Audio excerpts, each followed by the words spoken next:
What's up, guys? Welcome back to the Be Better podcast, episode 15, with a good friend of mine, somebody I'm actually really excited to meet and talk to, Will Martinez. He is the host, founder, creator of Dark Fringe Radio. Will, what's going Yes. on, brother? Hey, good evening, Nate. How's everything, man? Thanks for joining.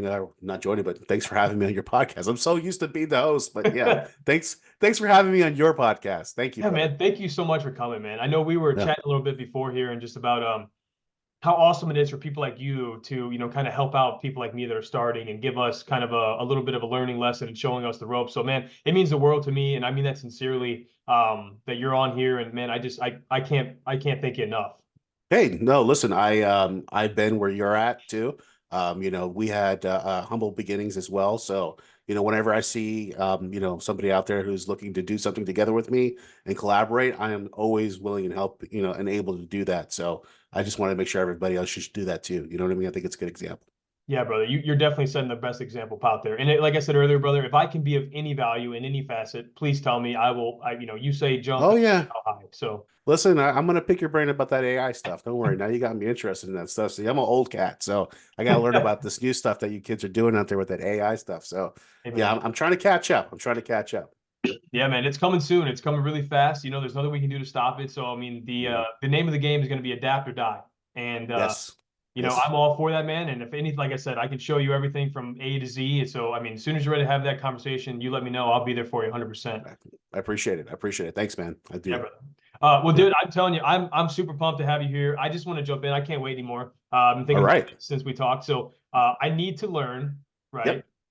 Obviously, like what made you kind of jump into this? What made you start Dark Fringe Radio? And like, just I want to hear about the journey, man. I'm so just amped up to hear it.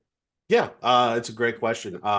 So like I said, started very humble beginnings. I've had interest in so many different things in my life, different topics and things like that. So, um, I've always loved radio. I'm an old nerd. I used to listen to old like AM radio, talk shows, Coast to Coast AM. If you guys don't know about that, it's a show that's been running around for about 30 some odd years, and they have a bunch of different stations, but they talk about conspiracy theories and paranormal stuff and a bunch of stuff like that. So yeah, having that background and having all these different interests, I've always wanted to do a radio show ever since I was a kid. I could always remember. And One day I decided, hey, listen, I have all these interests, and I'm into paranormal stuff, conspiratorial things, true crime, which is another thing that I'm really into. I was like, I said to myself, hey, you know what? Let's put it under one roof. Let's come out with a platform, and maybe we can do something with it. So that's when I created Dark Fringe Radio 7 years ago now. And thank God, we've got a great following now from over all the years of just really hustling and just putting content out there. We're in a good position now. We're just looking to, get things forward, even, bigger and better. Yeah, man, that's I think the way that you structured, we'll call it a business because it is, right? The way that you Yes. structured your business model is the best way to do it, right? Yeah. Just Yeah. pure interest and enthusiasm behind it, and now it's created what you created, man, is an awesome universe of information that people can go and check out Yeah. about those topics that maybe they wouldn't have before, And I That's think right. that's the best way to do it, man. It's not for the money, it's not for the fame, it's not for the views. It's all about the content and getting Mhm. people good information. That's right. And the views is nice, you know what I mean? When you see a bunch of people really start latching on, to a certain thing that you've kind of, put out there and exposed, it does, you are kind of proud of that, you know what I mean? Because you do see the effect that it is kind of reaching the masses. So yeah, those are nice. But you're right, 100%. It's about the information that goes out there and making sure that information is as authentic as possible. Yeah, man, no doubt about it. I mean, that's how we're talking today. I literally got sucked into one of your algorithm rabbit holes, and I watched one video and I was like, "Oh," I was like, "Whoa, man, hold on, this guy is Yeah. like in my head, pretty much, speaking what I'm thinking. Like, how can I check him out?" Watched a couple more. I Yeah. was like, "Oh my God." I was like, "This guy knows exactly what's going on," and the Yeah. quality of the content that you put out. It's one thing to have like the good idea, but Hmm. what you're able to do as far as production goes, as far as releasing the product, you just hit it. You're out of the park on all platforms, man. So I just want to Thank say, you. from someone who's trying and sucks at it, you're doing a great job, man. Yeah. And, I'm sure all your No. viewers admire that as well. No, no, and I appreciate, that those words. I really do. And listen, that's try to be, like I said, an example for others. And I understand, man. Trust me, I've made every mistake in the book when it comes to podcasting and coming up with your own stuff, and trying to create your own basically network and empire of your corner of the podcast game. Basically, that's what it is. And you're right, it is a business. You know what I mean? And you got to be smart about it and not get sucked into certain things. And every day I'm learning something new. Let me tell you, Nate, every day, you know, once you get to a certain, following on Facebook, the attacks come from everywhere. Let me tell you, you get attacked so many ways that you wouldn't even imagine. You get attacked in ways that you think it's legit, and you're like, this looks so legit, and you're like, no, it's not. So it's just, again, like I said, it's just you learn so much throughout the years, just through just experience alone. And I'm always willing and able to, share that with everybody else. Yeah, for sure. So that's a very interesting thing I'd like to just jump into real quick. Hmm. You said attacks, right? So like crazy enough, I have a small platform, and I've Yeah. already been noticing the censorship that I've Oh received. yeah. And so I Oh can only yeah. imagine the gold mines of information you're sharing. I'm sure they're getting hit all the time. What's kind of some of the attacks that you're actually like experiencing? So let me give you a great example. The other day I got a Facebook warning from my for my page, basically. It wasn't going to be demonetized or anything, but it was a warning basically saying a photo that I used from back in 2012. 2012, Nate. 2012. We're in 2023. They went back to 2012 and said that it violated some type of community standards and blah blah blah blah blah blah. And it was just a warning. But I'm like, and I'm sitting there, I'm like, okay, this is from 2012. How are you just catching this now? Like, why am I just hearing about it now? So, you start to see the attacks come in different ways. People will send you emails to links and things like that saying that, oh, your page is going to be demonetized. If you don't click this link now, the next thing you know, they have access to your computer and everything else. Yeah, So, it's just you know, the, malware. oh yeah, it's just malware. And it's crazy stuff like that, man. And it just gets worse and worse. And then you'll get the people that are go on your page and say the most despicable things, and then sometimes you want to respond, and I will give you the best piece of advice: don't ever respond. Just like it. I Just swear like to you, just like it, because you know what, that cleans your hands of it. And that way nobody, Facebook can't come back and say, oh, that you were going back and forth with somebody who said something that was bad. You know what I mean? yeah, Just wash your hands of it, man. Because I did the exact opposite thing, and I went into a whole tirade with an individual. They're probably a bot. You know what I mean? 100%. At the end of the day, but I went down that rabbit hole. Unfortunately, I went down that. No, I'm not going to let this happen. Blah blah blah blah blah. I'm not going to let this person tell me something like this. And you know what? It really it stopped everything. I wasn't getting any type of traction on Facebook at all for, like, I would say a month and a half. It just, like, it almost paused everything that was going on with my page. And ever since then, I learned my lesson. I was like, no, you know what? I'll never engage again. Never, Yeah, never. that reminds me of two principles that I've been taught over my life. And one of them is, the best way to get revenge on somebody when they're trash talking you is to just simply smile. Don't say anything, just smile. Just look at them and smile, Right. right? Because that's Yep. just going to piss them off even more, but you're Hmm. also not stooping down to their level, right? Right. And another thing of that as well is, obviously that's a good factor, but I was also taught that even just not even reading those comments, right? And Yeah. because if you do read them and you respond, nobody in every political, history, cultural, whatever debate you have on Facebook, it has never been the end result where like that person's like, wow, I agree with you now, right? That's Right. never been the Right. outcome. The outcome has always been, I hate this person now, no matter even if they're stating facts or not, Right. because it I'm goes standing my against. ground. I'm standing my ground, and I'll die on this Right. hill, even if somebody tells me that the moon is made of cheese, and I know it's not. Like, I'm not going to be able to convince somebody on Facebook from arguing with them. So what's Hmm. the point, right? Neither of us Right. are Yeah. gaining any knowledge. We're not bettering ourselves. It's Hmm. just a waste of time, and honestly, it's a waste of data. Like, to be Yeah. honest. So It is. It is. So yeah, I went down that mistake, and I learned. So I had to get just I had to get hit one time to kind of realize to correct my behavior. So yeah, if there's any advice there, definitely do not engage. yeah, Yeah. absolutely, man. No doubt about there. And like I said, I don't know how, once again, this is going to lean more towards the conspiratorial side, but You know, Let's I'm do sure it. when someone like you posts those things that are really revolutionary and make you think, right? Right. You're questioning, like, hey, man, like, this isn't how life's supposed to be. You're posting all this Mhm. stuff that really is opening people's eyes, like myself, to different perspectives and different mindsets of how the world is. I'm Mhm. sure that the grander powers that be see that as a threat, and I'm sure they've definitely kind of tightened the noose a little bit. Yeah, they have, and there's certain things that they do, you know, to kind of let you know that hey, you kind of struck a nerve there. You know what I mean? Yeah, Big Chill Brother's out. watching kind of deal. Yeah, chill out. So, you just kind of like you just obey in a way. You know what I mean? I just kind of like I'm like a ship in the sea. You know what I mean? I just go with it. You know what I mean? And if you're gonna just throw something at me, I'm just gonna go with it. That's fine. You know what I mean? You want me to change it? I'll change it. Fine. No big deal. All right, fine.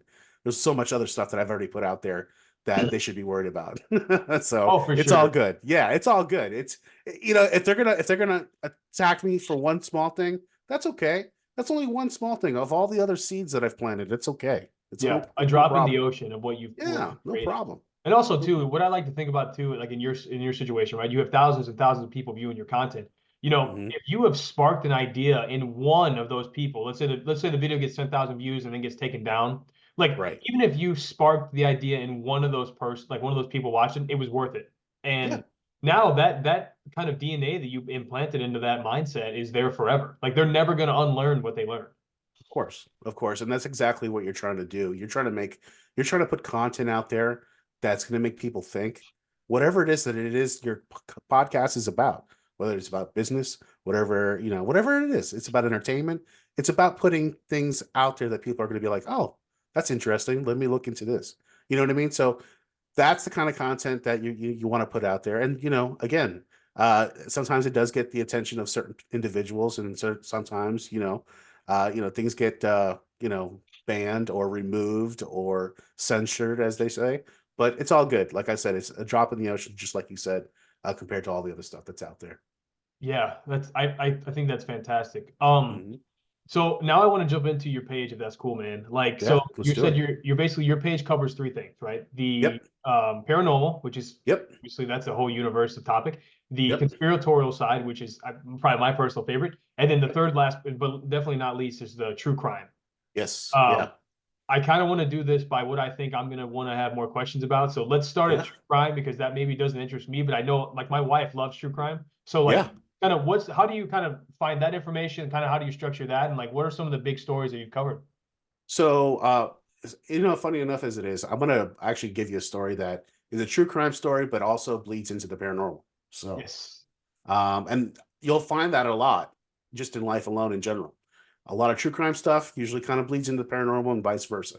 So, usually some type of ghost story usually started with some type of trauma, obviously. So, um, this is a story about Florida's basically most prolific serial killer. His name was uh, John Gerard Schaefer, and this guy was actually a deputy sheriff in the 70s, and he basically picked up hitchhikers and killed them and mutilated their bodies and had his way with them. And I think it was over 30 individuals that he ended up confessing to in the end. But this happened in Florida, and he was probably on his 15th, 16th victim by the time he finally got caught.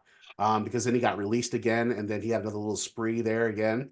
But yeah, this guy was a deputy sheriff, so he had the best cover ever. He was picking up hitchhikers, and of course, a hitchhiker's going to go in a sheriff's office car, right? No problem there. So, again, we're living in a time and age there's no cell phones. So, this guy just basically, once you got in, you were never getting out. So, basically, what he would do is he would take his victims and go down to this mangrove area, and it's up actually in Port St. Lucie, Florida, and he would actually take his victims to this one particular tree, this very old oak tree, and it's actually sitting there to this day.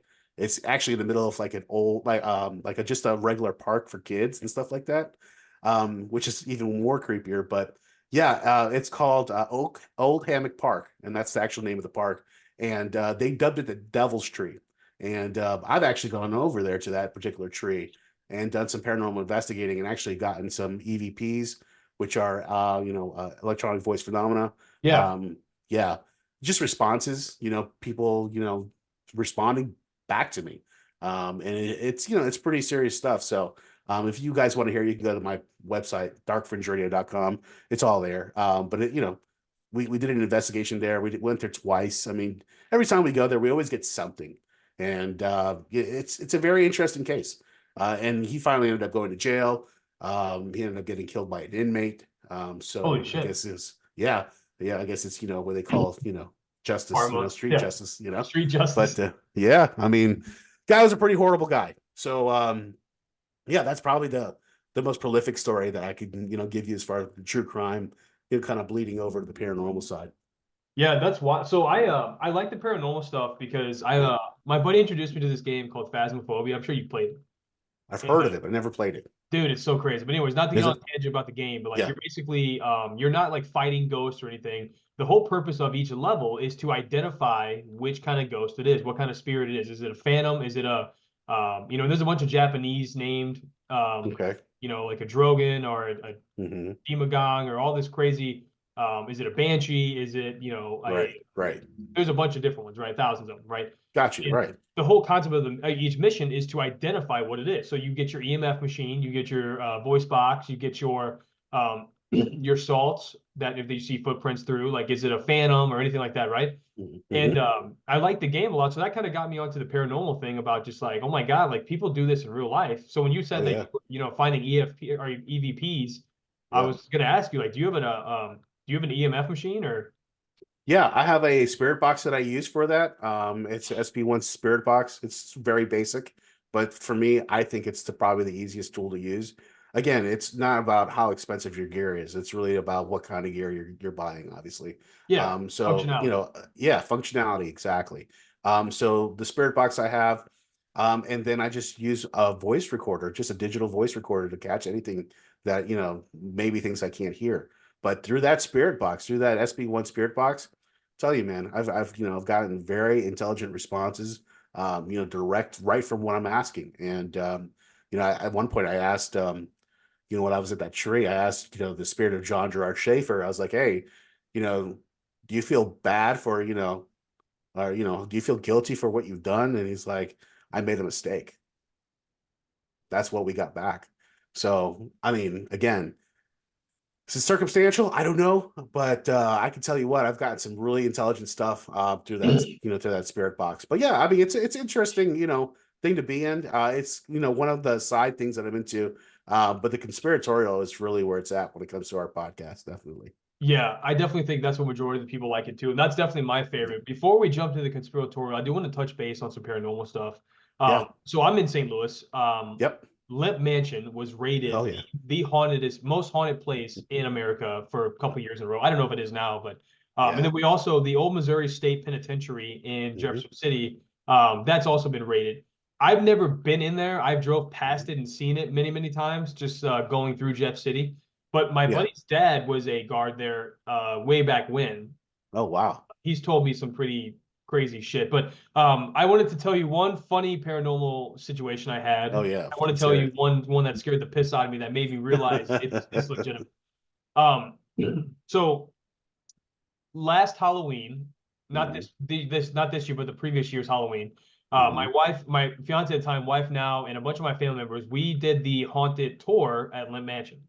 And Hmm. there was this very nice old lady there. It was like $55 a person, whatever. And basically what it is you go through each room. And I'm a big history guy. So like I love Hmm. St. Louis history. I love history in general. A lot of it was just history lessons about the place and kind of their story and all that stuff. And then it went to the paranormal kind of sinister vibes where um, they talked about basically all the murders that happened, all the disappearings, all the deaths, the suicides, all this stuff. Well, we had there's three opportunities to have what they call a spirit encounter.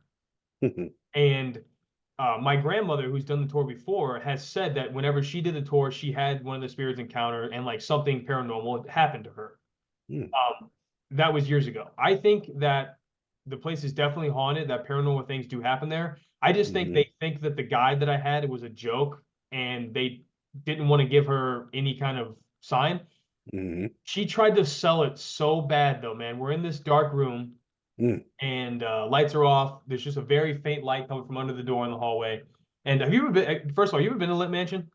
No, I've always wanted to go. I actually have a cousin who lives out in Missouri. Oh, really? Yeah, and I've always wanted to go. So it's on my bucket list. If you ever come to St. Louis, I will take you there. And like we can, I've ate dinner there many times. They do a Sunday dinner there. That's Oh, fantastic. really? Like, yeah, Oh, it's a okay. restaurant during the day, but Huh. you can stay there overnight as a hotel, part of the haunted experience, right? So if Hmm. we ever come up here, I'll take it, man. It's a great spot and it's beautiful. So, anyways, this house is Yeah. massive, right? It's a 4 or 5 story house, old brick, St. Louis Hmm. architecture style. Anybody from St. Right. Louis will know what I'm talking about. Hmm. And we go into the top room where the young boy, his name was Zeke, he was born deformed. So they Hmm. chained him up in there essentially and never came out and he died in there. Right. He had this dog, and I can't remember the dog's name, but it was a girl's dog's name, if I'm not mistaken. But anyways, apparently the dog is a spirit there too. Hmm. So this old lady trying to sell us on it, because we're not experiencing anything paranormal and she knows that. So I'm sure the group is kind of like, oh, maybe this wasn't as real as we thought. Um, Hmm.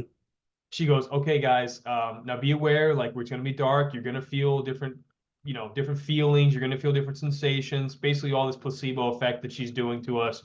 And Hmm. then she goes, if I feel a spirit walk in, I will tell you. Hmm. Man, this lady acted like she was petting the dog. She goes, okay, the dog just came in. It's licking my hand right now. I can feel it. All this blah blah blah. And Hmm. just tried to sell us that she was petting this ghost dog. Right. And she's like, Right. "Oh, good girl," and acting like she's petting it. And I told my grandma, I was like, there's definitely ghosts in here, Right. but they hate that she's mocking them with this shit. Yep. So they would Yeah. never do anything to give us a sign. Right. Yeah. Yeah. Other side, so that's my funny story. I just think it's hilarious. I think it's great. Yeah. I mean, it's exactly what you said. I mean, this girl's trying to sell, I guess, this whole paranormal experience. And unfortunately, that's just something that you run into, in some of these places. But again, this place is on at the same Yeah. time, but they're not going to give her any type of satisfaction as far as showing up, like you said. Yeah. Yeah, why would they, right? Because like it's a Yeah. serious thing for them and it's a real thing. Right. If Yeah. anybody's out there in St. Louis, I would definitely recommend staying a night in the Lit Mansion. Mm. I would not recommend doing that tour because I believe if you're going to trying to have an interaction or experience something with the paranormal, it's not going to be on your terms. It's going to be on their terms. And Hmm. when somebody like that, you have a guide who doesn't really know shit about shit, who's trying to Right. make the situation about the cheesiness, it's just not going to work. So my own just to go one more last thing on that one. So Yeah. the paranormal situation that I experienced was Yep. I told this on the podcast before was when I bought this house. I didn't know this, but on Halloween, crazy enough, we bought the house October 20th of 2021. On Halloween of that year, we were notified by our neighbors that the woman that lived here before us passed away in our bedroom. Hey, that's how the beginning of a scary movie starts, by the way. Yeah, man. Absolutely. Yeah. So, and the reason why I'm bringing this up is that we had a situation happen last night. But Uh-oh. so I have never had any bad, like there's never been like anything broken or any like thing bad, but Right. like I definitely believe that there's something with this house, right? Yeah. Yeah. And when we first moved in, I get sleep paralysis all the time. All the fucking Mm, time. Anytime I sleep on mm, my back, it's sleep paralysis. So it's a really? nightmare. Yeah, Yeah. so like I have a California king bed and we have a master bathroom attached to our room and Mhm. there's a sliding door that kind of, goes to shut the door, whatever. In the corner of that little area between like my sliding glass door that goes to my deck and Mhm. the bathroom, there was this white lady, dark, long black hair, like a figure, Yeah. kind of like looked like TV static was her Right. quality, like how you could see her. And Right. she was just staring at me every time I'd get sleep paralysis for like a week straight. And every Mhm. night I'd wake up at 3:43 on the dot a.m. and I Mhm. could see this figure every night. Mhm. Mhm. Finally, I would like my sleep paralysis. I can only twitch myself out of it. Have you had sleep paralysis before? You know what I'm talking about? So I know exactly what you're talking about, and a lot of my family members suffer from this, and so I have a lot of extensive knowledge about it. Yeah. But in my personal humble opinion, I believe that your body is in a state of two different universes. Basically, your Okay. your Yeah, you're basically in between two worlds, and that's why you're stuck like that physically. And that's why you're able to see things on a different plane than other people that are not in that particular state at that moment. So, yeah, that's what I think is going on when it comes to sleep paralysis. Well, it's fuck either way, no matter where I am, it's terrifying. It's Yeah. Oh, I could only imagine. Yeah. it's Yeah. absolutely terrifying. So I'll end that story because it's really quick. But like, so finally, one of these nights, like I twitch myself awake and I turn Hmm. over, and then all of a sudden I like look back like this in my head, and the figure is right in my face and Yeah. screams. And I mean, like I went deaf for like 10 Yeah. seconds. Like it was just the loudest scream I've ever heard in my life. Mm, And mm. scared the hell out of me, got up, and there's like 30 firearms in my house. So like I grabbed my pistol. I'm like, hey man, You're ready to go. yeah, I'm Yeah. like, it's time. Like Right. it's about somebody's about to end up Swiss cheese here. Right. And yeah, so that happened, okay. And Oh then yeah. like I was just like, what the hell? I had no idea, no idea. And then so I started doing some research and there was a Hmm. thousand different things. I'm sure you could probably give me your professional opinion on maybe that was. Well, so Hmm. nothing has happened since then. Hmm. Last night, my wife and I were trying to sleep, and we have two dogs that sleep with us. And our dogs, they're just dogs, man. Like they have good personalities, but like they don't really get scared. They're just kind of chill. They're always chill. Right. They don't Yeah. get mad. They don't get sad. They don't get scared. They just Right. hang out. Right. Our two dogs would not leave from like on top of us. Oh wow. Like Mm. they were terrified of something. And my one Yeah. dog Elvis is he's like 96 pounds, big ass black lab mixed with a pit. And my little Hmm. girl Nelly, she's like 30 pounds, so she's tiny. But anyways, like they were just so mortified of something, and we couldn't figure out Hmm. what it was. And then my wife goes, Right. "Hey, do you think they saw something in the room?" Probably. So yeah, so that's Yeah, you know what? I always say when it comes to animals, they are the ones that go way underchecked when it comes to, paranormal things in the house. You'll see the behavior of animals before you actually see it before in the humans, way before anything happens, because they are very perceptive when it comes to things on the other plane. I mean, they just are, especially cats. I've seen in my time, cats in particular. Dogs are good, but cats really, they'll hone into certain areas and they'll sit there and just stare, at a spot in the wall. You're just like, all right, okay, all right. But well, yeah, yeah, animals. So to me, are so perceptive when it comes to that. no, for sure. So this is going to tie into the conspiratorial side with because they're all Yes, connected, right? They're all connected. yeah, of course, I have read that the eyes of cats are mm, portals to other planes of existence. absolutely, And yeah, I don't that's fuck. It sounds crazy. It sounds crazy when you say that out loud, but like when you really think about like, man, cats were worshipped by Egyptians, and then before then the hmm, Aztecs. Like that's cats have right. been, and I hate cats by the way. I would never have them, but Hmm. I'm the cats. same way. I can't. I'm allergic to them. I That wish I same could have here, one, but I yeah. can't. Yeah, But yeah, like cats have literally been a part of that subculture for millennia. So like yeah. there has to be a reason. No, absolutely. I mean, if you've like you said, even with the Egyptian culture and going back further than that, they're a very important part of their culture and stuff like that. But the cat alone, of course, I think is the more mystical of all of them because, like you said, they are the portal because their eyes will transport you. If you ever seen the movie Constantine, I don't know Constantine. you ever, yeah, that's a perfect example. I mean, using the cat, to be able to, go from one portal to, or, one part of the world to another, you know, again, all this stuff in history cannot be just put there for no reason. You know what I mean? There's a reason behind it.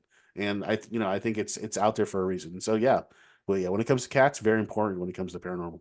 No doubt. And I think honestly, Yeah. man, like one thing that I've kind of realized in the last maybe, year and a half or so is everything's connected, man. Like people Mhm. just want to say coincidental, man, but it's not. There's Mhm. purpose and everything is connected, man. And I'm gonna sound like some crazy fuck, I know, but like if people really sat down and just wrote a timeline of events, like everything from the beginning of time to recent events, it's all Yeah. connected and it's all part of a bigger play that's behind the scenes somewhere, man. And it's Mhm. just wild to think about how relatively small the decisions that you make on an individual level might be in the grand scheme of things. Like Yeah. we're on this floating ball in the middle of the universe, spiraling at thousands and thousands of miles a second, and Want all. to know what, and that's a crazy thing to think about, obviously, as a human being, being a speck, right? Yeah, literally. Of nothing on this universe. But how about if I told you, Nate, that the history that you think you know is not true? I'd believe it. Yeah. I mean, that's the biggest mind f ever. I mean, everything they taught you in school, everything that they have indoctrinated into you as far as you growing up, you're learning, the history of all that. Maybe that's not true. Maybe it's different. Maybe we just wrote it the way it is, as it is now. Well, history was That's wrote by the victors, right? yeah, So always, always, always. But having that knowledge is just, knowing that that possibility is out there. They say that the Egyptian, times was what 6,000 years ago or something like that. Now they're saying, they just keep pushing dates back and further and further and further and further, and just like I don't think we really have a grasp yet as far as what our history really entails. I don't know if we'll ever know, to be quite honest with you. But I mean, I think that's probably the biggest conspiracy theory of all time. well, what did they say, right? I think they just came out, archaeologists came out and said like the earliest human recordings was like Mhm. 38,000 years ago. And then they said like that means like 99% of our history as human beings is not recorded. It was gone. Right, So right, like, I yeah. mean, what do you think about are you familiar with the what is it called? Younger Dryas impact theory? Yeah, I'm very familiar with that. That's the Graham Hancock theory, Yeah, if I'm not that, mistaken. that's exactly right. What do you think about that? Yeah, I think it's perfectly plausible. Absolutely. I mean, it falls exactly right in line as far as even what biblical texts talk about. So, you know what I mean? When you're able to do that and, see things from that perspective, and you know what it is? It's the problem is again, he talks about it, and, it's just that when you give another theory, an alternate theory as to what's been taught to us for so long, that freaks people out for Oh some yeah. reason. It freaks people out, and to the point where like they will blackball you. They will say all your stuff is pseudoscience or whatever the case may be. But yeah, I believe that particular theory is very, very plausible. And just because you could look at the photos alone, if you look at the photos and just follow what Graham Hancock is telling you, and just it's just common sense. He's not giving you anything that you could say, oh, that doesn't make sense, or oh, I have to believe in that. That makes sense. No, he's just giving you facts. And to me, I think that's probably one of the biggest, theories, more recent theories that are true, that can't be really, debunked at this point. Yeah, I would agree, man. Like that's one of the theories. Like if I was a betting man, and Yep. I had to put my money on something being true, and they were going to Hmm. reveal the truth to us, like I would put my money on that. Honestly, like Yeah. I live in St. Louis by Cahokia Mounds, and Cahokia Mounds Hmm. literally 100 feet underground. And St. Louis is people don't know this, but like about like St. Louis, like we have hundreds of miles of caves underneath St. Louis that were not built by like a white man, right? Hmm. Like Hmm. these are pre-colonization civilizations building these massive Right. ecosystems and civilizations and cityscapes under this Hmm. ground, man. Because of what? Why would they do that? Right. Like Yeah. nobody with primitive stone tools is going to dig 300 feet through bedrock for no reason, right?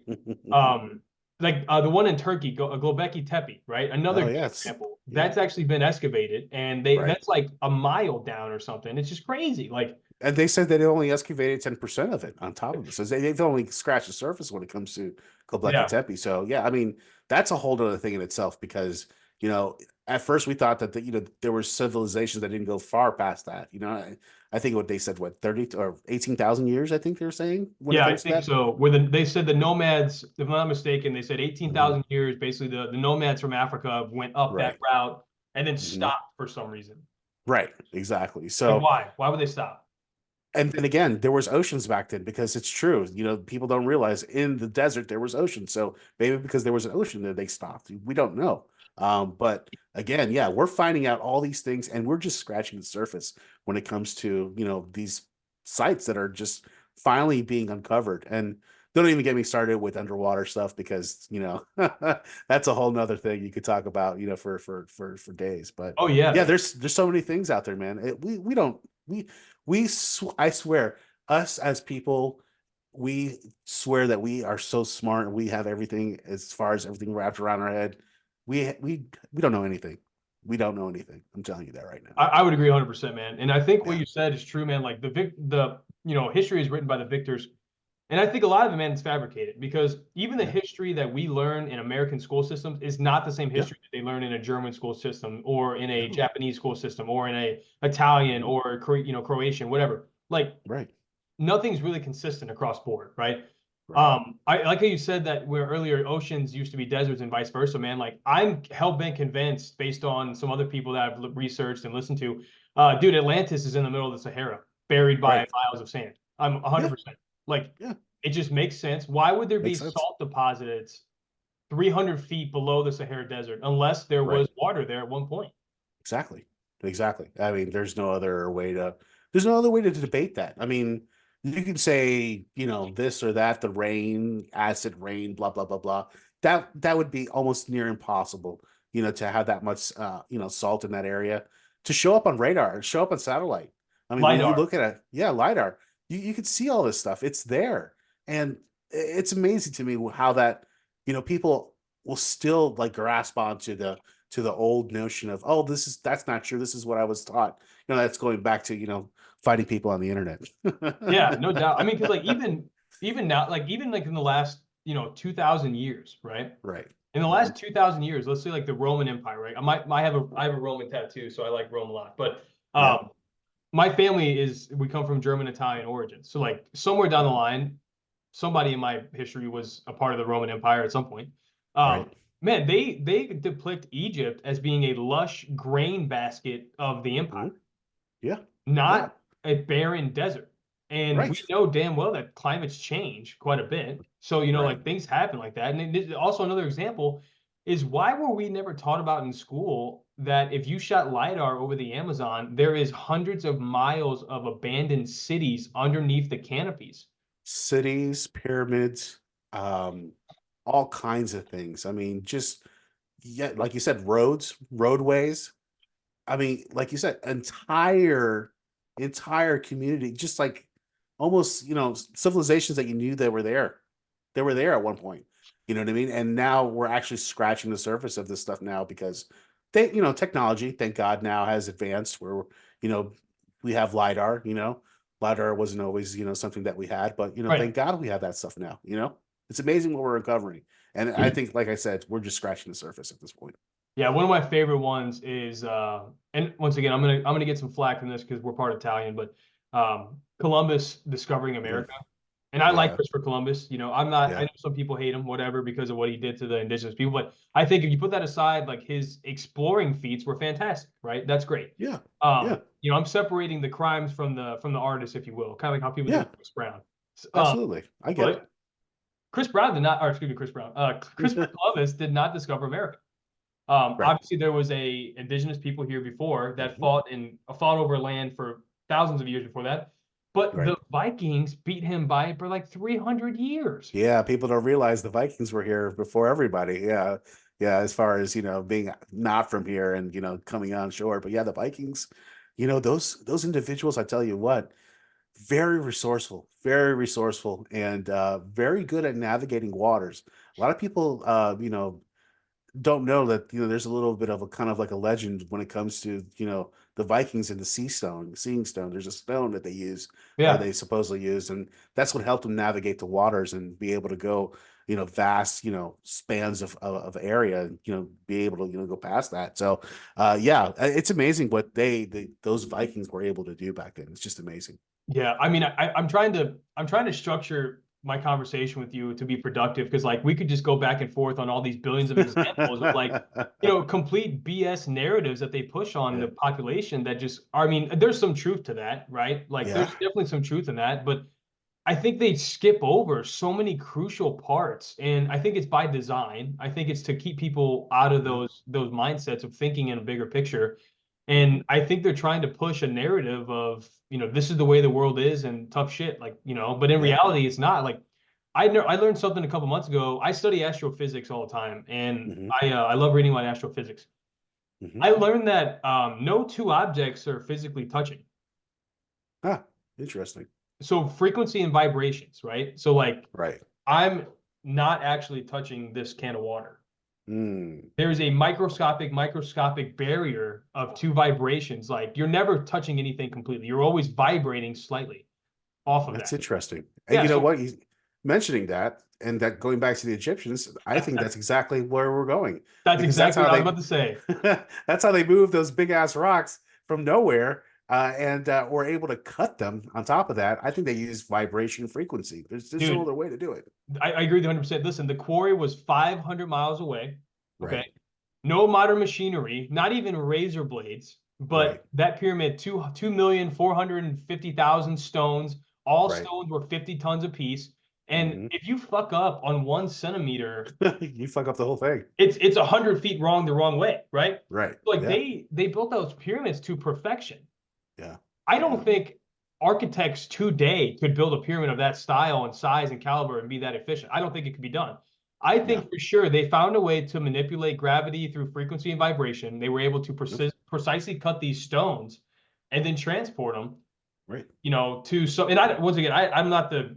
And then we're the crazy ones to think about that, but there's really no other plausible way this could be done. They said, Yeah. oh, they had 1 million slaves that did this. I was like, there's no way if you have 80 million slaves that they were going to get, rocks from a quarry 500 miles away, cut them. There's no way. I'm sorry. Come on. That's just baloney. But Let's just we're think the about the crazy ones workload. for thinking of that, right? Yeah, we're the crazy people. But let's just think about Right. the workload, right? Because I'm a man of Right. science myself. I Right. believe everything has a logical explanation. Okay. Mhm. Let's say you have 1 million slaves. Okay. Right. Which might have been possible back then. I don't know. Maybe not. I mean, Right. the population of humankind was maybe only 20 million back then. Um, Right. let's say you had 1 million slaves Right. and you have a 50-ton rock. Mhm. Okay. Let's say you don't even cut it precisely from the core. You just cut it in a big slab and you have all these Mhm. motherfuckers drag it with these huge ropes for 500 miles. Okay. You Ropes on probably, logs, right? yeah, right. You probably need, I don't know, maybe 100,000 slaves per rock. It's 50 tons, man. I mean, maybe not 100,000, maybe 10,000 slaves per rock. That's a lot of weight, right? It's a lot of weight. Once that stone was dragged through the desert, other stones, the sun beat on it, it got, rained on, that stone would be beat up, Yeah. right? So, like, Yep. okay, then it goes to the question, like, okay, how the hell do they carve it so precisely then? Right. Like, there's just Right. so many check boxes, man, that aren't lining up. It doesn't make any Hmm. sense. Yeah. And I could go on for eons about other topics like that as well. Like we talked about 9/11 earlier, just Oh making yeah. a huge jump. Oh Why yeah. the hell did World Trade Center 7 2 blocks away fall? Because the day before 9/11 happened, if nobody was noticing, Donald Rumsfeld had a press conference saying that I think it was like $3 trillion was missing from somewhere that the Pentagon lost somehow. And people believe that million or that $3 trillion was moved out of Building 7 because that's where they were actually holding it. And the reason why Building 7 went down is to cover up all the evidence. So that makes sense. But that makes sense. But I wanted to Yeah. hear the bullshit reason of why they said it. Oh, there was, I don't even know. They said, oh, that because of the vibration from one of the other buildings when it fell, it caused the other one to fall. That's such bullshit. But the buildings across Because the street didn't fall. right, exactly. That's exactly what I was going to say. You're absolutely right. Why did that building, which was even fortified even more heavily because there was money stored in there, so it had to be fortified even more than just a regular building. So again, yeah, these narratives that they give out there it's just such bullshit. And then when you start to really look into it and you look at what happened at the Pentagon, there was no plane that ran into the Pentagon. No plane debris. No, there was no plane debris. That was a missile. That was a missile that was an air to surface missile that somebody shot, whether it would have been some of our own people or somebody else. I don't know. I'm not going to speculate, but what I will tell you that was not a plane. It would have to come in. They said basically at this Yeah, the angle, like angle. 10 feet from the ground. Yeah, the It's angle doesn't make sense. impossible. Right. It's impossible. So Yeah, I have some buddies who are pilots, and I actually met a guy last night. I game a little bit. And I met a guy on Xbox last night, mhm. and he's a commercial pilot. And I was just asking him about that, and I was like, "Hey, man, just question for you." It's like, was Yeah. that even physically possible? And he goes, "There's no fucking way." He's like, "There's no way you're getting a commercial jetliner that close to the ground at that angle to make that kind of explosion. It doesn't make any sense." It doesn't. It doesn't make any sense. And then, the lies that are perpetuated, and then it's just not talked about anymore. So you know that the government is in tie with the media because the media stops covering it. And then, there was also another thing that I found out not too long ago. that the BBC actually recorded that 9/11 was happening. Like, I think it was like 10 minutes before it happened. Sake, man. So I don't know how that goes. I mean, was it a planned thing? All right. And then they just jumped the gun 10 minutes earlier. Is that what happened? I don't know. Dude. But Well, look what they did in the 40s, right? When yeah. fucking Truman Well, won the election and they said the other yeah. guy won. Yeah. Yeah.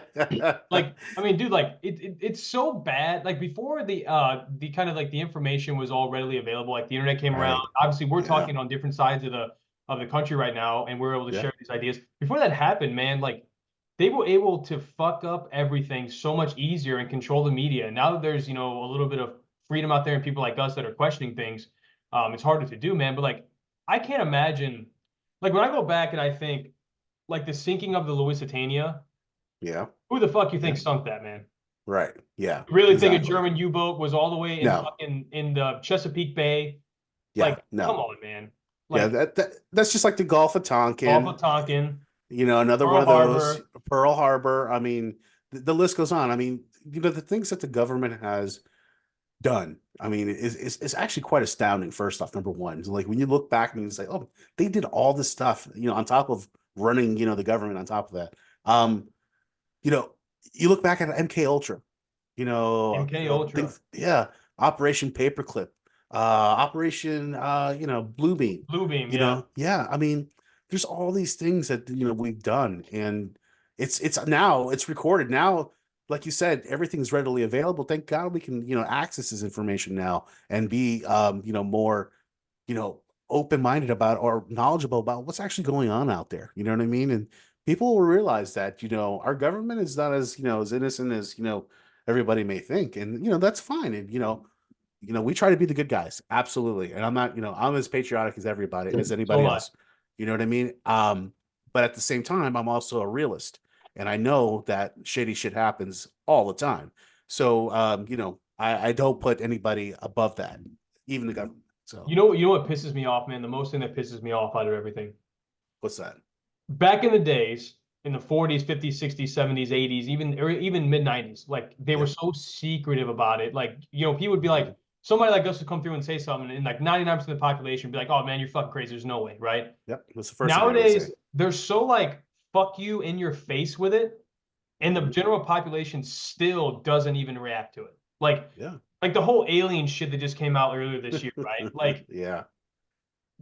dude, nobody cares. Why does Right. nobody care? That is, Right. if they came out and they almost have said it, but they won't say it like, verbatim, but like they pretty much have just admitted that there's other life forms other than humans out there. Okay. Man, that should be the biggest news story forever. That was a subject of a very big debate between me and my co-host, which does the podcast with me, Jay. He's actually my best friend. We've been best friends for over 30 years. Yeah, we've had a big debate about this. Yeah, again, just like you said, we shot down 4 UFOs, I think, in a span of like 3 or 2 days. A couple in Michigan, one in Michigan, one in Alaska, another or two in Alaska. Right. And no, it's just like, okay, no, another day. And that just goes to show you that's a great example of what the media, what kind of turn time you have in the media as far as the story is concerned. Any story, even as big as a UFO being shot down, you probably have maybe a couple days lifespan on that particular story, and that's it. We're on to the next thing because that's what we are as a society. We've gotten to that point now where it's just all right. What's the next thing? I mean, another great example: how many school shootings? How many school shootings that we have to go through, and just like, oh god, another school shooting, really? Like, damn, man. But Well, we've become desensitized to it too. that's Before that used to that be is the true. biggest thing. That is true, and I have my own theory on school shootings, man. I am a firm believer that it's a psyop for gun control pushing. That's always, and I Yeah, hate to say it, man. I hate to say that the government would sacrifice children and people and innocent lives to push an agenda, but they've done it before. So why wouldn't yeah, they do it again? right. I believe my solution firmly to that, and I mean, I'm not an expert by any means, and if anybody out there this offends you, I'm terribly sorry, but this is just my personal belief. I believe how we stop school shootings is I'm going to ask you this. Have you ever heard of a mass shooting happening inside of a police station? Yeah, Okay, why? because everybody has a gun, Exactly. Have you ever seen Harry Potter? of course. Okay. Do you remember the last movie when fucking Voldemort and all his fucking cronies came and assaulted Hogwarts? What did they do? Yeah. They turned that place into a fortress. Right. Everybody fought. The fucking stone statues jumped off the fucking ceilings and fought and beat the shit. You know, like, dude, if you turn schools into fortresses where, like, no matter what happens, you know, and I'm not saying every teacher needs to have a firearm because not everybody's comfortable with firearms. I'm very comfortable, but maybe the next guy's not. Right. If you had 3 or 4 designated people that are paid extra to get adequate training, okay, maybe 1 or 2 or 3 teachers, and nobody knows who, right? Only those people would know, and it's secretive for that reason, so the students could never get access to it. But those 3 or 4 teachers could never take off on the same day. One of them has to always be there. And, you know, other contingencies. They have adequate training, and they have proven competent enough to pull the trigger in a life or death situation. That's how you fix it. And then 2, I think we hire ex-vets, right? I think That's we hire exactly what I was going to say. Yeah. That to me is the number one not tapped resource. You have all these guys that have been in action and, you know, have served in the military and have this experience. And, you know, a lot of them, you know what, can't even get a job when they come back. You know what I mean? But And there's a caveat to that, in my opinion. Yeah. A lot of our brave servicemen and women over there, you know, they come back and they're messed up and they don't get the help they need. I think there needs to be a thorough process of mental evaluation to make sure that this person is sound to be around children with a firearm. Because the last thing you want is the threat to come from internal, right? Correct. Of course. Because now you have a teacher that's had 2 years of training versus a vet that's had 10 years of training. I mean, we both know who's going to win that, right? Right. So, of course. I think there needs to be a strict mental evaluation process, and I think it needs to be ongoing. I think every 90 days they do a mental evaluation. Yeah. And I think if we turn the schools into bulletproof fortresses, and the people that the cowards, because they're fucking cowards, right? Of course. Like, they're cowards, the people that do school shootings. And you know, to any school shooter out there, whoever listens to this, man, I wish you would run into me because I'd blow you in half. Like, there's not even a question. There we go. Their cowards target easy targets. That's why they pick shopping malls, they pick schools, they pick daycares where nobody can defend themselves. If we turn these institutions into fortresses, they're going to be met with returned fire, and it's going to be, you know, the situation will be neutralized very, very early on. Will somebody get hurt? Maybe. You know, unfortunately, there's always going to be accidents and casualties, but like, there's a big difference between 3 people dying and 30 people dying. Yeah. When it comes, you know, exactly right. And I think that would diminish the collateral damage, as they would say, in a situation like that, because, you know, when you have nobody that is in that vicinity that has any type of experience, let's just say using a firearm, if anything, you know what I mean? It's not going to go well. It's not going to go well. So yeah, I totally support that idea, especially putting veterans in there, people that, you know, have come back from service. And yeah, definitely the mental evaluation check is a huge thing, because like you said, you don't want a threat coming in from internal. But yeah, I support that idea 100%. And you know what? Unfortunately, I hope this trend will, you know, fade away. But unfortunately, you know, I'm a realist too at the same time. And I know that how cowards are, like you said, and they're going to pick the, you know, the lowest hanging fruit from the tree. So, yeah, I mean, and it's a sad world we live in, man. I mean, and I'm sorry I had to go on a little rant there, man. I'm just very passionate about that topic. No, that's good. No, and, you know, if there's one thing that matters to me the most, man, is like, it's children's safety. It just fucking drives me nuts how people can sit in a boardroom and make these executive decisions and not even consider these options. When I know it's been brought up, I'm not the first person who conceived this idea. Right. And, like, I have friends that are vets that work, you know, and no shame to them, but they're working medium position jobs, and their experience and just their knowledge and what they've been through could be utilized in such a more beneficial. Like, these guys that I know are vets should not be working heavy machinery and driving forklifts, man. Like, they should be doing what they do best, and that's protecting and serving, you know, and in whatever caliber that is. And but I don't know. It goes back to like my old favorite movie back in the 80s, Rambo. And if you guys don't know that movie, go back and watch the very first one. My favorite one. It's exactly what we're talking about. Talking about a guy who was serving, you know, to the United States military overseas, Green Beret, using $1 million worth of equipment, can't get a job when he comes back. Figure that out. It doesn't make sense. And that's why that guy, you wonder why people, you know, have issues when they come back. And again, that's to me is unacceptable. So I yeah, agree, man. I think we first, and we're going to go jump into another conspiratorial rabbit hole here, but yeah, which I'm sure I was confident we would jump into many, so I'm happy that we're taking them yeah. by piece. But Let's I do think it. it's very funny. We give Ukraine $250 million, but there's homeless veterans, Yeah. 20 miles from my house. Biggest gripe that in my I always this is something I always yeah, I always echo this all the time. Why are we giving so much money away when we have so much happening here internally? We have the homelessness problem. We need to secure our borders properly. We need to make sure, we need to take, tighten up home first. There was an old saying I used to have old wrestling coach, Mr. Marone, and he always used to tell me, you know what, you always have to tidy up house first, number one. That should be number one. You always tidy up house. You always take care of your own first, and then you go out and help others. And again, yes, I feel for those people. They're going through a lot. They're going through hell. I get it. They're going through a war. It's not fun. There's people that are losing their lives on both sides, and again, it's not the people at the bottom who are, perpetuating this. Is the people at the top.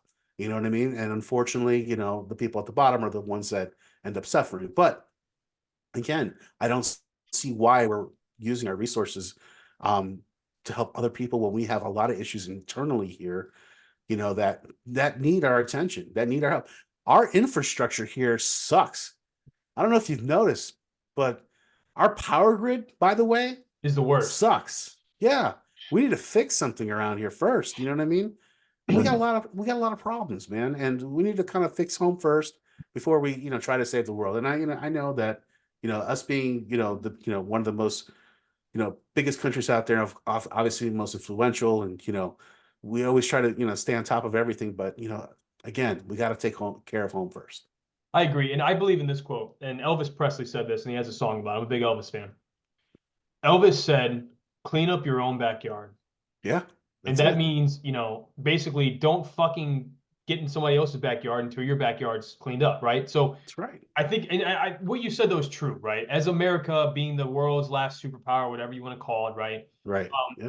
We do have an obligation, I think, in certain calibers to help out. Hmm. Now, like for example, like if let's look at like Rwanda back in the 90s, right? Where that situation, Right. right? You had a population getting genocide, okay? Hmm. Like they were being murdered by the thousands, okay? Right. Should a superpower like us come through and flex a little bit and kind of, fix that situation? Yes, absolutely, 110%, no doubt about it. But when we give countries like France $40 billion for something, it doesn't make sense to me. And when we give, and the fact that we're bombing Yemen, we bomb Yeah. Yemen every day for like 4,000 days, some shit. Like it doesn't make sense to me why we're doing that. It doesn't make sense to me why, why we're almost in a proxy war with Iran, but yet we just gave them $16 billion. It doesn't make any sense to me why we give, Venezuela $200 million for their election security when, like, and it's all And we're taking in their people here in the United right. States, by the way. Right, exactly. And Yeah. I know what the reason is behind it. It doesn't make sense to me when I think about it, but I know the real reason. The real reason is because of the influence, and we have, we need to have our say in things that go on over there, right? And that we're Yeah. Yeah. buying our way into their affairs, right? But if I was running this country Hmm. and, there wasn't no secret deep state that's fucking everything up, right? If it was just me, right? And I was making all Right. the decisions, Right. I would do everything in my power to make sure that every American citizen can fend for themselves, can feed themselves, can clothe themselves, can take care of themselves in Hmm. the event the government fails. Hmm. I would clean up our drug epidemic, first things first, secure our borders so we don't have random people coming in and fucking everything up and jeopardizing and bastardizing Hmm. and corrupting our country.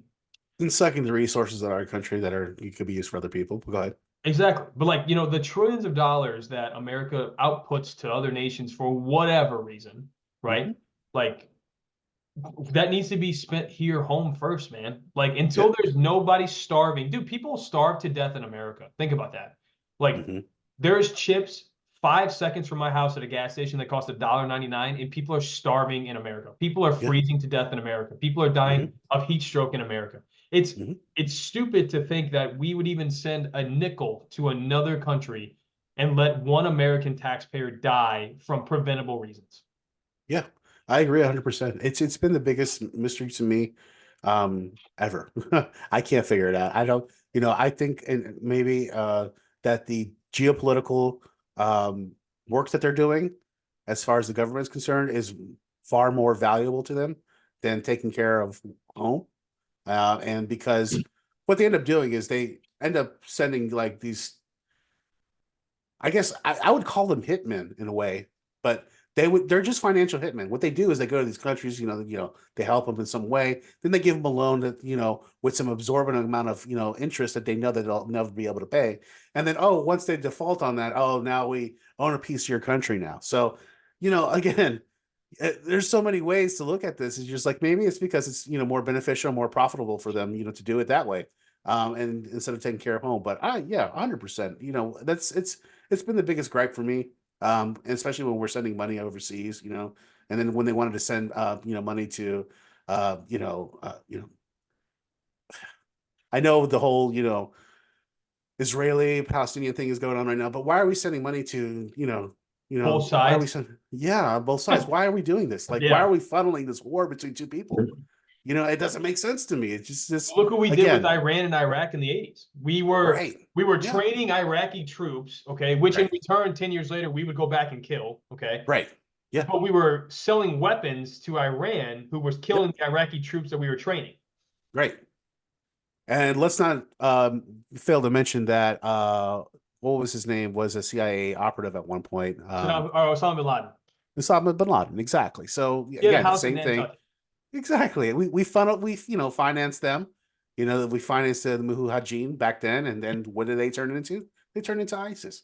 Yeah, And we sponsored the Mujahideen to fight Russia. They kicked right. Russia's ass with guerrilla war tactics, right? Right. And then they turn into the Taliban, and then they turn into ISIS. I'm sorry, the Taliban, yes, yeah, and then ISIS, right? Correct. Yeah, Yeah. and then now it's crazy. It's trickle down cells from Hamas and all this bullshit. Like, it's just, man, like, at what point do people just wake up and realize, dude, like, this is fucked up? Like, Listen, I don't what know. is rock bottom? I always ask the question, like, I have some friends of mine that are in recovery, right? And I always ask them, hey man, what was rock bottom for you when you had to get clean? And they say, oh, well, it was when I sucked dick for coke or something crazy, right? It's always something crazy, right? Or it's like like the alcoholics, like, oh, when I got into a car accident and almost died because I was drunk, right? Right. At what point, where's our rock bottom? And when do people realize that we're at rock bottom? We need to fix it. I don't know if people ever will realize it. I think there will be certain people like you and myself and the people that we speak to out there in our outlets. But as far as just in general, as far as people are concerned, I don't think they'll ever see it. I don't know. I think there would have to be some type of event that will that will supersede any of the conflicts that are going around in the world right now. So what I say by that is this: say, for instance, we had a huge UFO alien invasion coming. I was about to say fake alien invasion project. Bro, let me tell you, if little green or gray guys started touching down in every different country, guess what's happening? Everybody's unifying. We're unified again. Nobody's fighting because you know what? We all now have the same common enemy. Yeah, we have bigger fish to fry. We have bigger fish to fry. So I've always said this. I've always said this to my co-host. I said that would be the one if it's going to unify. And you know what? It's a great example of this. 9/11, because after 9/11, everybody was so nice to each other. I know you were only 5 at that time, but I remember, man, everybody was so nice. There was nothing that was going on. Let me tell you, there was no racism. Everybody was holding hands. Everybody had an American flag, you know what I mean, on their car. I've heard that one of the worst days to be an American was 9/11. One of the most beautiful days to be an American was 9/12. Absolutely, 100%, because everybody was just, we all had the common enemy, all the same enemy. So we were all united in that front. So again, I think it would take something like that for us to kind of maybe say, oh, okay, this is something else that's going on here. Have you ever seen enlistment numbers 9/12? No. You should look it up, man. It's pretty fucking interesting. Oh boy, you're gonna get me down another rabbit hole. The amount of men that enlisted into the armed forces 9/12, like went to bed 9/11 pissed off, woke up, quit their fucking job, and went to the recruiting office and said, "Get me the fuck on the next boat over." Dude, it was a massive amount of men and women that decided to join the armed forces over there. I mean, I could imagine. And I get it, man. Like, if somebody punched my cousin in the face, I'm mad at that guy too. And I mean my Yeah, cousin, because I don't have any, I'm not from New York, but you hit somebody that still means something to me, even if I'm of on the other course. side of the country, I'm pissed about it. So, Absolutely. you had all the good old boys from Wisconsin and Alabama, like they fucking Locked and took our loaded. shit. Boom, fuck Yeah, those guys. Like, right. Locked and loaded. Locked yeah. and loaded. And it was the same thing in the inner city and the urban areas, man. Let me tell you, Oh you yeah. know, they were ready. They were ready. And let me tell you, they were ready. So, yeah, I mean, it was like I said, it was a united front.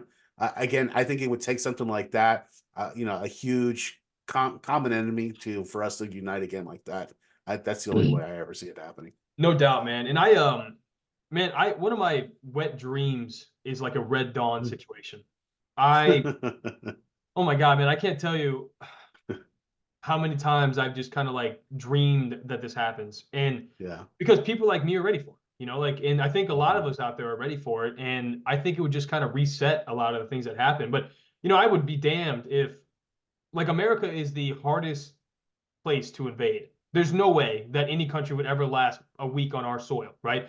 One, Yeah. we're a geographical anomaly. You have to cross oceans to get here. We're going to blow the shit out of you the whole way across. By the time you get over here, By the right? time you get Yeah. over here, let's say they take Right. over California, whatever, right? Right. Because they land Right. West Coast. They take over Right. California, okay? Now what happens? What's after California?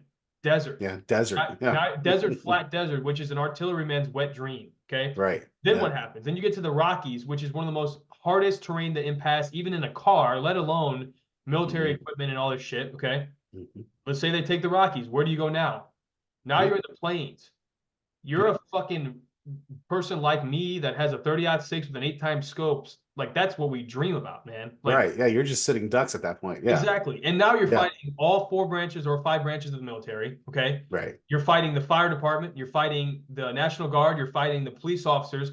And every gangbanger, dude, could you imagine if a Chinese occupation force tried to take over Chicago? No way, bro. Dude, Let me tell you. every Blood I and Crip would be my, switching colors, man, and everybody would fly the American flag. my wife is from Chicago. Let me tell you, it's rough. It's rough, man. I've been in that area, man, and I can tell you, and it's no joke. It's like circa Compton 1995. You know what I Right. mean? Yeah, that's what it's like. But yeah, Yeah. it's not happening. It's a logistical nightmare, first off, like you It said. really is. There's no way you're really gonna, get to us, first off. But yeah, I don't think that'll ever happen. I mean, God knows, you always say that and then something happens, right? But I don't know. I always want to say that if it's ever going to happen, it's going to happen from within, It has to. And right? I read an article the other day. There was this Russian guy that defected to us, and he said that the Russian Chinese play long game was to corrupt us from within, create division. So like when an invasion happened, half the people would basically be on the invasion forces side, like, oh, you know what? Yeah, the communist side is better. We should just lay down our arms and agree. And then Right, the other side basically, because united we stand, divided we fall. Well, right. that's literally what they're trying to do is from within. I'm trying to remember which one of the philosophers said that America can only be destroyed from within. I don't know, I but can't remember. And we're also, if pretty you think right. about it, we're only 1 or 2 generations away from tyranny, Hmm. Hmm. and that's what's Yeah, crazy. exactly. Yeah, people think that history is so old. I mean, you go back 2 generations. We're talking about, pre World War I. You know what I mean? You don't know what we're talking about. History, what we've achieved in the last 130 years is amazing. I mean, amazing in its own feat. I mean, we've gone from nothing to being able to talk to each other from across the country right now, on video, and talk about crazy shit like this. Yeah. You know, I'm going to It's- ask you this it- question. yeah. I've asked this to other guests, and I want your perspective on it because it's a really good question. Okay.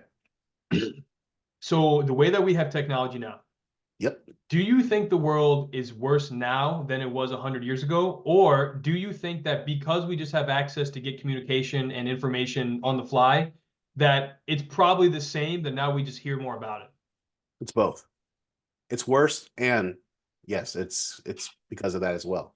It's both. I mean, because all that does is having all that information now is it breeds more of that, right? So yes, you can go by the concept saying, "Oh, that was always there," but what was it? Maybe at a certain percentage, let's say maybe 10%. You know what I mean? Maybe now it's 30% because of all the information that's out there. You know what I mean? Who knows? You know what I mean? I don't know, But I think to me, it's both. I really do. I really think that perpetuate, all that information that's out there now, it just perpetuates even, worse behavior in people. You know what I mean? And unfortunately, that's just a byproduct of that. And at Yeah. the same time, those people have always been out there too. It's just whether they act on it or not. And you know what I mean? So it's kind of weird. It's kind of like a catch-22, but I think it's both. That's a great answer. I think you're right though too, because if you look at like, I would just go back to school shootings, right? Yeah, The school shooters that survived the event, they will tell you that they were inspired by other mass shooters. of course. Yeah. Like that one Nicholas, what's his name? Nicholas Cruz in Stone Mountain, Cruz. Florida. Yeah. Oh, Um, yeah. man, I'd like to be locked in a room with that piece of shit. But Oh, yeah. when they asked him like why he did this, he was like, "Oh, I was inspired by Dylan Klebold, which was one of the Mhm. shooters from Columbine." Right. So Yeah. like, I agree with you. I think when people see other bad shit, it might unfortunately inspire them the wrong way and cause Hmm. it to happen often, right? Or they, it's Right. a sinister idea and that things happen. So I think Right.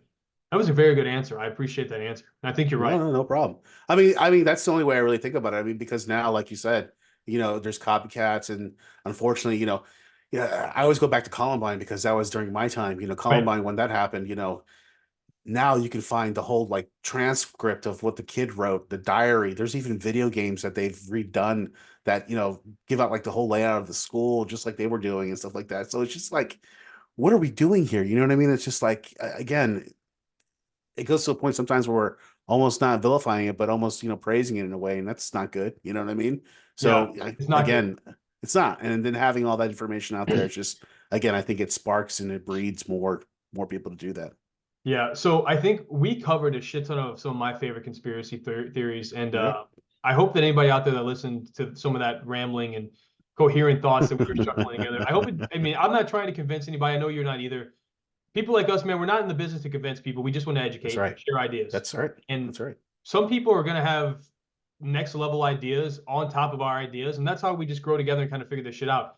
But, Mhm. enough about my kind of favorite conspiracies, man. Like, what are some of yours? Oh man, I got so many. Name top. Give me actually. I can't do top five because we'd be here another 17 hours. Yeah, yeah, yeah. Top three. Top three. Let's go MK Ultra.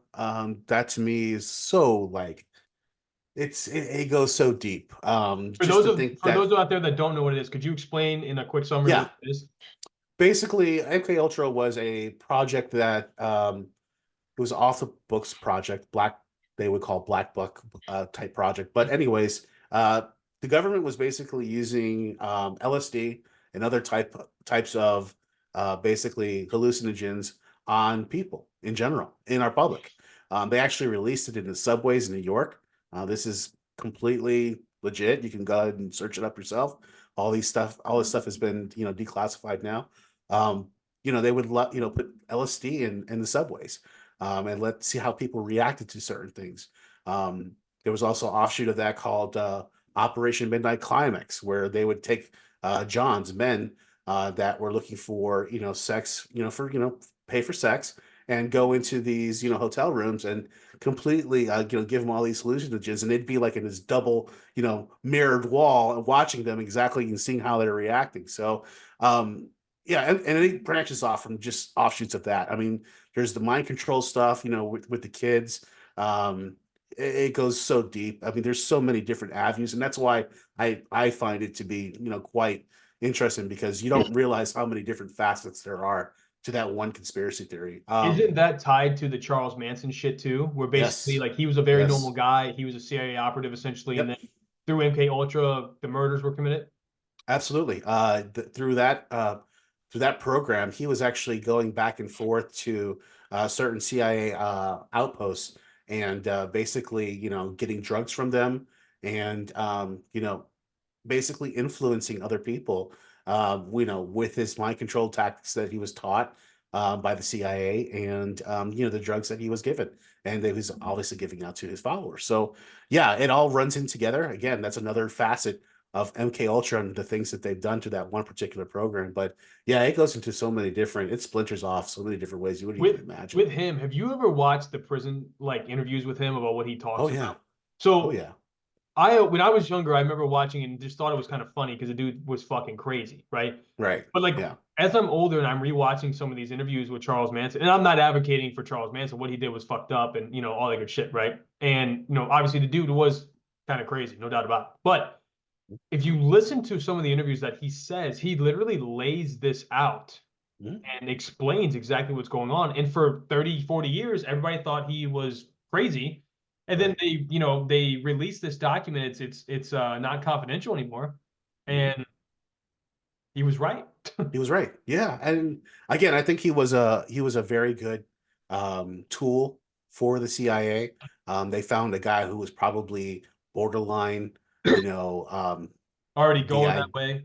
already going that way. So they were like, you know what? We have some tactics that we can, totally, get this guy right where we want him. We'll supply him with drugs on top of it as well. So just numb him. So that way he doesn't have any type of, like he doesn't have any feeling when it comes to having, repercussions of, the actions that he's taking. So, yeah, I totally believe he was an operative and it just went south with him. So number two. Number two, I would have to say 9/11. We've covered that, extensively. I implore everybody, anybody that's really interested in any of this kind of stuff and kind of, lights a light bulb, in your brain, and you're like, oh yeah, that kind of makes sense. Really do a lot of, research on 9/11 because that information is so readily available out there. You can find so much of it out there, and and the truth is out there. You can find it. The narrative that they were selling you is completely bullshit. I just tell you just to go do your own research on that. Start with Building 11. Start with Donald Rumsfeld.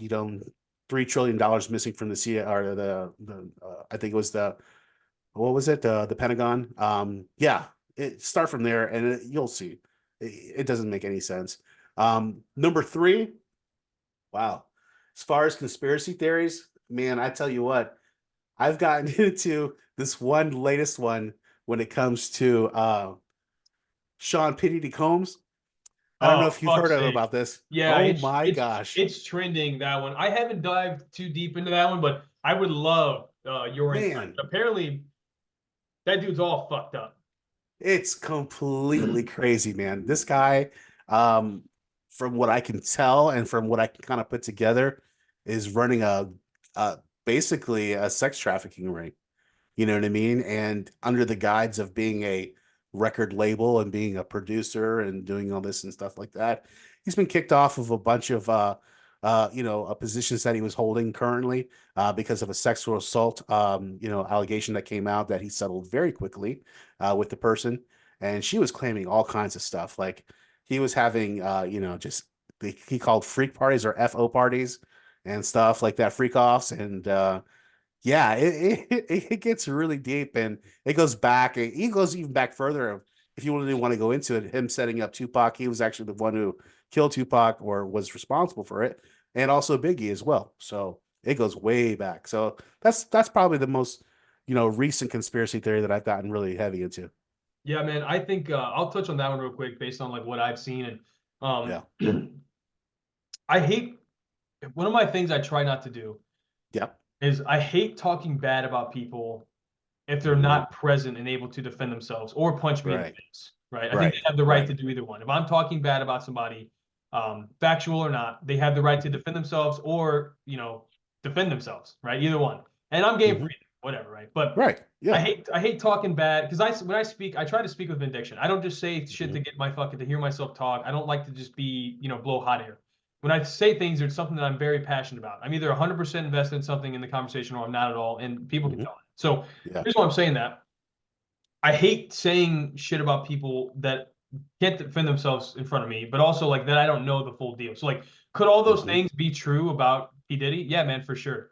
Right. All I can speak to on that is like it has been proven in other industries that it's happened before. And Absolutely. I will use Harvey fucking Weinstein as the example. That fat Mhm. piece of shit.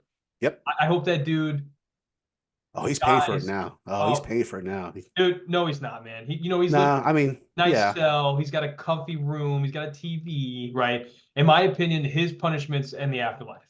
Mhm. And he deserves every second that he spends there. But you know, with the whole Pizzagate and the Epstein shit, right? That's one of my favorite ones. But like all that's connected, dude. All these media figures and all these big artists and all this shit and government officials, man, they're all in the club, and me and you Mm-hmm. aren't part of it, right? But Mm-hmm. all these That guys, list is going to come out, by the way. what, the list? Oh yeah, it's coming Oh, out what January did they say? 1st. January 1st or 4th? Oh yeah, first or something, first or fourth, one of the two. But I can't wait for it. Oh, it's Yeah, going to me be either. amazing. I can't wait for a terrorist attack to happen to distract us from it. I can't wait. Yeah, exactly. Yeah, Or there you're another mass thinking. shooting. I can't You're fucking wait. thinking now. You're thinking Well, now. it's so true, man. It's like It is. it's called the lob and drill, in my opinion. You ever play dodgeball growing up? Yeah, absolutely. Do you know what the lob and drill is? I've heard the technique. I've heard that where, yeah, yeah. You're So I using was one shot I was a to kind of stud. cover up another. I was a stud in dodgeball. I was feared Okay. in dodgeball. I loved it. Mm-hmm. We'd play prison ball or dodgeball, whatever you want to call it. So the lob and drill is you have two balls, you Mm-hmm. throw one up, and they think they're going to catch it, and then you fucking drill them with the other. Yeah. It's a Yeah. lob and drill, man. They're throwing Right. us up the Epstein list, and then they're gonna hit us in the face with some other bullshit. We're gonna forget about the Mm-hmm. ball that's in the air, right? Yeah. But what I will say to all that is, man, it's already been proven that it's happened before, where there's these sex trafficking rings, there's these organ harvesting rings, there's all Oh this yeah. crazy, fucked up, satanic bullshit that goes on with these people. And Mm-hmm. we just let them rub it in our face, man. Like if you look in the media anywhere out there, watch any music video nowadays to a big artist, it's all satanic, it's all fucked up, it's all bondage, it's all terrible shit. The Yeah. last Super Bowl I watched, I literally was about to vomit from Mm-hmm. how satanic it was. Mm-hmm. And I just couldn't believe that as Americans and people that have faith, as we're supposed to, we allow this to happen and we haven't taken these people somewhere and did something with them. Oh So yeah. is P. Diddy innocent? Maybe, maybe not. I don't know. There needs to be more Right. information coming out, and Yeah. I'm not anybody to judge anyways. I base my Yeah. shit on my own stuff, on my own stuff. Right. But Right. I will say it has been proven before in the media Mm-hmm. that there are people out there that are really, really evil people that have harvested children's organs and gave them to their, the adrenochrome, the organ harvesting, the sex trafficking, where they, the Wayfair shit, where they would name furniture. There'd be It was night yeah, it wasn't furniture, it was sheds. Wooden sheds. yeah, a Yeah. shed Yeah. that would cost $40,000, and it would be Right. named Christopher, and Right. you would get that person. Right. There's things that have been proven that have happened. So my advice out there to anybody out there who's thinking about this stuff is like, obviously do your own research, of course. Dark Fringe Radio seems like to be a great resource for people to kind of access some of that data, but Yep. it's happened before, so the probability of it happening again is high, in my opinion. Yeah. It's Yeah. very high, and it's scary as fuck because St. Louis is one of the most highest human trafficking hubs out there. And I know people that have been approached by people at gas stations and tried to traffic them. It's So, amazing. like, It's man, crazy. once again, like, I don't ever wish that to happen to me, but like, it would be instantaneous on site. I would murder somebody. Mm-hmm. If they tried to harm my wife or my family, it would be, I Oh would yeah. think twice. There's no question about that. That's what you're supposed to do. You know what I mean? You're supposed to protect your family, beyond all else, Then you take care of yourself, but you always protect your family first, no matter what. Yeah, no doubt, man, because that's all we got. Yeah. At the end of the That's day, your family, and my beliefs are this, man. Your family, a couple of good friends, and your word. That's right. It's all That's you right. have in this world, man. Couple of Nothing good else friends. matters. That's right. And Yeah, you're I'll absolutely die right, a happy Nick. man with that. I'll die a happy man with my wife, a couple kids coming down the line, a There you couple go. other family members around the holidays, 2 or 3 good buddies that share like-mindedness with me, and That's it. that's all you need, man. That's all you need, man. You don't need too much. I agree. Excess is not good. That's right. Yeah. Well, man, dude, I'll tell you. One last little segment here I wanted to cover. I know we've been chatting Yeah. about everything, and I'm Yeah. so grateful for you and your time. No problem. All this crazy stuff that's going on in the world. Mhm. How does the average man help themselves be distant from themselves, be the best versions of themselves, and just be more aware of this? Like, how does the common man survive in this crazy, messed up world we live in? Number one, don't watch too much TV. Thanks, Dad. Yeah, sorry. I know No, I but it's sound like true. yeah, don't watch too much TV. Always take time for yourself. Always try to remember that don't get wrapped up too much into an issue. If you can't solve it. If it's one of the biggest things, people get themselves wrapped up into things sometimes when they don't have a viable option or a solution for. and it just eats away at their time. And it's never good. So it's just wasted time. But as a guy, you always have to be mindful, always be always be vigilant as far as, always having an eye as what's going on. Having your hand on the pulse of what's going on, knowing that, the things that is happening around you in your community as well. I find that to be very helpful. But again, I think try to stay away as much as you possibly can from the BS. And always question the narrative. Always question the narrative and do your own research. Really, at the end of the day, do your own research, because then I can tell you, you're going to learn a lot more by doing that than just accepting things for what they are when they tell you. So, Yeah, I love that, man. And I'll add to that real quick at the end. The asking why, in my opinion, right? mhm. We all know toddlers when they're 2 and 3. What is everything? Why? Why? Why? Right? Oh What yeah, happens? We send them yeah, to an institution for education. They stop asking why, hmm, and they start, just doing what they're told. right, And if that's indoctrinated into our kind of daily cadence, we stop asking why, then we're just going to hmm, roll with the punches for whatever bullshit they feed to us. right, It's people like you, Will, that have created platforms that do such great work, and you guys are asking why. Like hmm. you guys are the last beacon of hope for us. Yeah. It's It's true. it's interesting that you say that, because in a way I do feel that way, because everything that you see out there is the same thing, the same narrative, the same thing, and It's it's just like propaganda. it's propaganda. I mean, you've seen it on TV. Like, I think even Jimmy Kimmel does a thing where he shows like multiple different cities throughout the United States Oh, saying the saying same this, shit. saying the same thing verbatim, line by line. Like they have the script, and it's passed through every news outlet. This is what you have to say. So right there, that shows you is that, hey, listen, man, you're getting one side of the story. There might be a lot more out there to what you really, you think and that's why you have to say why. It's imperative. The day you stop saying why is the day that you're just another puppet, and you're just going along with the whole thing. We're gonna be taken advantage of.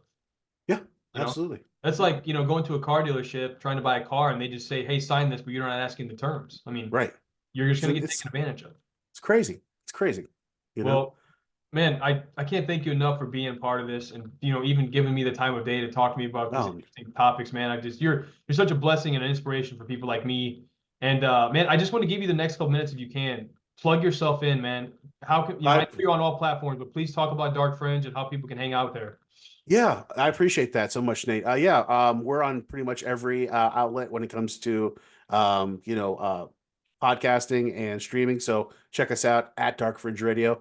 But if you really want to get everything, all the juice from the source, go to our website, darkfringeradio.com. We're posting there on a daily basis, different you know topics, different articles. I write some articles from time to time. We're always posting up the latest episodes on there. So we try to make it lighthearted and fun and funny, but also informative at the same time. And we just hope you guys really enjoy the content. And I'm glad, Nate. Thanks so much for having me here on the Be Better podcast. It's a really an honor, and I can't wait for to see you blow up here too, and get to that next level. Hey man, I'm excited. I tell people this all the time. I've never, and the ambition for me has never been about, fame or fortune in this case. Hmm, I just want to help people maybe see things a different way, share some good yeah, advice, meet cool people like yourself that have kind of blazed those trails. So yeah, yeah, brother. Guys, if you're out there and you made it this far, please like, subscribe, whatever you do. Check us out on Spotify. We just got back on there. Check us out on YouTube. And if you yeah. have not already, went to darkfringeradio.com. They got my endorsement. Go over there. I mean, check out the stuff he has. This guy has a world of a gold mine of information. Check it out if you're curious. I promise you'll find your answers there. Appreciate it, man. Thanks so much. Hey, thanks, guys.